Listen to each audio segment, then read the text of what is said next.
আমার দুইটা পাগল ভাই আছে। আমার মতো এরকম পাগল ভাই কার কার আছে বলো তো? রাত বাজে এখন 1টা 19, দেখো নুডলস খাবে বায়না করছে।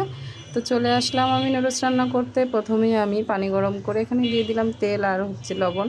তো এখন আমি নুডলসগুলো সিদ্ধ করে নেব। তেলটা দিলে নুডলসগুলো একটা একটার সাথে আর লেগে যায় না। আর আমি এখানে 4টা পেঁয়াজ কুচি করে নেব, সাথে 4টা কাঁচামরিচ। তো আমি এখন পেঁয়াজ কাঁচামরিচগুলো ভেজে নেব, ভেজে আমি এগুলো উঠিয়ে রাখবো। তো আমি এইভাবে নুডলস রান্না করি, তাই তোমাদের সাথে শেয়ার করলাম। তো এখানে আমি 2টা ডিম দিয়ে দিব, ডিমগুলো ভেজে নিব। ডিমগুলো ভেজে নেওয়া হয়ে গেলে আমি এখানে দিয়ে দেবো সিদ্ধ করা নুডলসগুলো। তো নুডলসগুলো দিয়ে আমি দিয়ে দেবো সেই পেঁয়াজ আর কাঁচামরিচ ভেজে রাখা। তারপর এখানে কিছুক্ষণ নেড়ে ভেজে নিলেই হয়ে গেল আমার খুবই সিম্পলভাবে নুডলস রান্না। তো রেডি আমার নুডলস।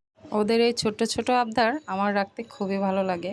তো ওরা দুইজনই আমার ছোট, আর এই ওদের ছোট ছোট আবদারগুলো পূরণ করতে আমার খুবই ভালো লাগে। সবাই ভালো থাকবেন। আজকে আল্লাহ হাফেজ।